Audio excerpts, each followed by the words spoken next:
Married ड्रामे की next आने वाली एपिसोड काफी इंटरेस्टिंग होने वाली है। आखिरकार समीना बेगम फाखिर को अपनी गर्लफ्रेंड के साथ पकड़ लेती है। अब जहां पर समीना बेगम का आगे से क्या रिएक्शन आता है, क्या फाखिर अपनी मां को राजी करने की कोशिश करेगा। हबीब को भी अपनी गलती का एहसास हो चुका है और हबीब और रहीला दोनों मिलकर इस घर के सामने अच्छा बनने की कोशिश करें। क्या ये लोग इस मकसद में कामयाब होंगे, किसी किसी इस घर को बर्बाद करने की कोशिश करेंगे, कैसे कैसे सारी दौलत को समेट कर जहां से रफू चक्कर हो जाएंगे, ये सब कुछ आज के शो में बताएंगे। जो नए लोग हैं मेरे चैनल पे जल्दी से चैनल को सब्सक्राइब कर दें। हबीब जैसे देखते हैं कि एनी के पास सारी दौलत आ चुकी है तो वो चाहता है कि किसी तरीके से ये एनी के सामने और ऐशा के सामने अच्छा बन सके, इनके दिल में जो वो जगह बना सके ताकि इसे कुछ ना कुछ दौलत का जो हिस्सा है वो मिलता रहे। हबीब पहले आता है अपनी बेटी के पास और आकर बात करता और कहता है कि बेटा जी मुझे अपनी गलती का एहसास हो चुका है, मैंने आपके साथ और ऐशा के साथ बहुत ही गलत किया है, मुझे ऐसा नहीं करना चाहिए,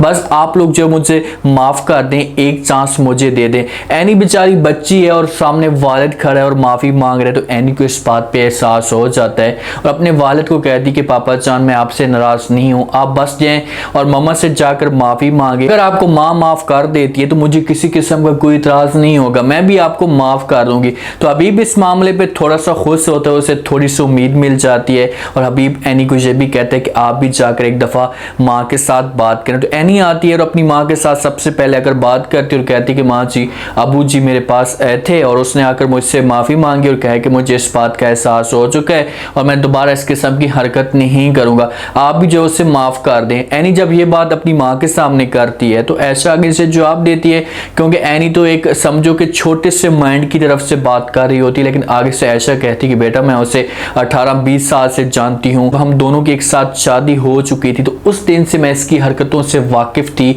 ये किस किस्म का इंसान है, ये सिर्फ और सिर्फ अपने मतलब के लिए सब कुछ कर रहा होगा जहां पर इसका कोई ना कोई मतलब हो सकता है। एनी अपनी माँ को कहेगी कि माँ जी इसका क्या मतलब हो सकता है, भाई ये इस घर का मेंबर है, अपनी गलती कैसे एहसास हो चुका है तो हमें माफ कर देना चाहिए, बस आप और बातों को छोड़ें। ऐशा बेचारी को भी जहां पर तरस आ जाएगा, क्योंकि ऐशा ने भी सारी जिंदगी हबीब के साथ आगे भी गुजारनी है और मजीद इसके साथ जिंदगी गुजारी, तो वो बेचारी सोच रही है कि जो कुछ बची कुछ जिंदगी है इसके साथ इसी तरीके से गुजरे। इतने में हबीब आकर आकर बात करता है जहां पर ऐशा के सामने उसे कहता है कि भाई मैं अपने आप को चेंज करना चाहता हूं, जब मैं अपने आप को चेंज कर लिया है बस आप लोग मुझे माफ कर दें, मैंने आप लोगों के साथ बहुत ही गलत किया है, मैं अब दोबारा इस किस्म की हरकतें नहीं करूंगा, आपके साथ अच्छा रहूंगा, या आपका जो भी जो वो हक होगा मैं हक आपको देने की कोशिश करूंगा। ऐशा जब ये बातें सुनती है तो ऐशा का दिल जो वो पिघलना शुरू हो जाता है। पहले वो हबीब को सही तरीके से बातें सुनाएगी, उससे कहेगी कि भाई तुम उस वक्त कहाँ थे जब मैं जहाँ पर जलील हो रही थी, जहाँ पर ख्वार हो रही थी, तुम्हें किसी किस्म की कोई टेंशन नहीं थी,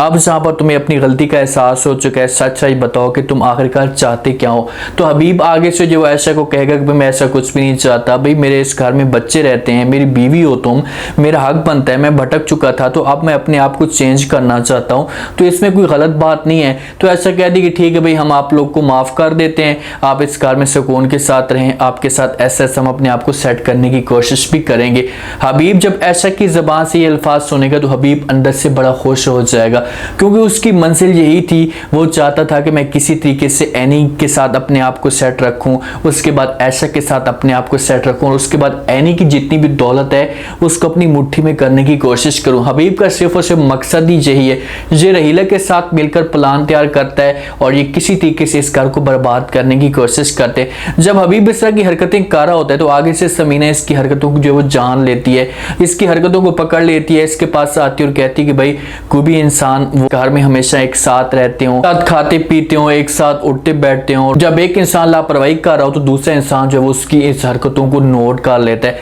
समीना जो है वो इशारों में हबीब को जो है वो वार्निंग दे देती है कि भाई जिस हिसाब से तुम हरकतें कर रहे हो या जिस हिसाब से तुम्हारी जो वो आदतें जा रही हैं तो इससे साफ ज़ाहिर हो होता है कि भाई तुम किसी मकसद के लिए सब कुछ कर रहे हो। आगे से हबीब कहेगा कि भाई भाभी जी ऐसी कोई बात भी नहीं है, आप लोग जो वो गलत सोच रहे हैं, मैंने जो है किसी किस्म की ऐसी कोई हरकत नहीं की। लेकिन हबीब हरकत कर चुका होता है, वो जो अकाउंट में पैसे होते हैं, वो चेक बुक पड़ी होती है एनी के पास, वो हबीब निकाल लेता है, इसमें कुछ ना कुछ चेक जो वो अपने पास रख लेगा। हो सकता है कि किसी तरीके से एनी के पास जाए और वो चेक लेकर जाए और एनी से प्यार से वो चेक साइन करवा ले, या ये भी हो सकता है कि वो झूठे साइन करवाए और अपने पास जाकर रखे। जब अपने पास रखता है या पैसे निकलवाने की कोशिश करेगा तो ऐशा जो वो चेक बुक होती है वो देख लेती है। ऐशा चेक बुक इस तरीके से देख सकती है कि ये जो चेक बुक है हबीब के कमरे में मौजूद हो। जब ऐसा देखती है तो बड़ी हैरान हो जाती है कि भाई ये एनी की चेक बुक है और हबीब के पास कैसे आ गई है। तो इस तरीके से ऐशा के जहन में जो वो अजीब तरह के ख्यालात पैदा होंगे, उसके जहन में जो सोच थी पहले वाली वो हमेशा यकीन में तब्दील हो जाएगी और वो आकर एनी को बातें सुनाएगी। पहले तो हबीब के पास जाएगी कि भाई तुमने इस किस्म की हरकत क्यों की है, मुझे बताओ तो सही। मैं तो पहले भी एनी को ये बातें कहती थी कि भाई ये बंदा तुम्हें धोखा देगा, ये सिर्फ उस अपने मतलब के लिए सोचता है, इसे ना अपने बच्चों की परवाह है ना अपनी बीवी की परवाह है। तो हबीब कहेगा कि भाई मैंने ऐसा कुछ नहीं किया, लेकिन ये अपना मतलब निकाल चुका होगा। अब जहाँ पर ऐसा शोर मचाती है एनी को इस किस्म का कदम उठाती भी है तो हबीब इनकी कोई भी बात नहीं सुनेगा। अगर ये लोग इसे इस घर से निकालते भी हैं तो हबीब कहेगा कि ठीक है भाई निकालना है तो निकाल दो, मेरे पास दौलत आ चुकी है, मैं इतनी मेरे पास दौलत है कि मैं बाकी में अपनी जिंदगी जो वो सुकून के साथ गुजार लूंगा। लेकिन उसे इस बात का नहीं पता कि भाई रहीला तुम्हें किस तरीके से बहुत बड़े धोखे में फंसाएगी, ये तुम्हारे साथ कितना बड़ा फ्रॉड करेगी। अब जिस हिसाब से फाखिर अपनी गर्लफ्रेंड के साथ मिलता है, उसके साथ गपशप करता है, फाखिर की तो उम्मीद है कि वो चाहता है कि मैं इसके साथ जाकर शादी करूं, लेकिन इसकी जो गर्लफ्रेंड है वो अब नहीं चाहती। वो फाखिर को समझाने की कोशिश भी करती है, उससे बार बार ये बातें कहती है कि भाई तू ये सोच जो जहन के अंदर बिठा कर रखा हुआ है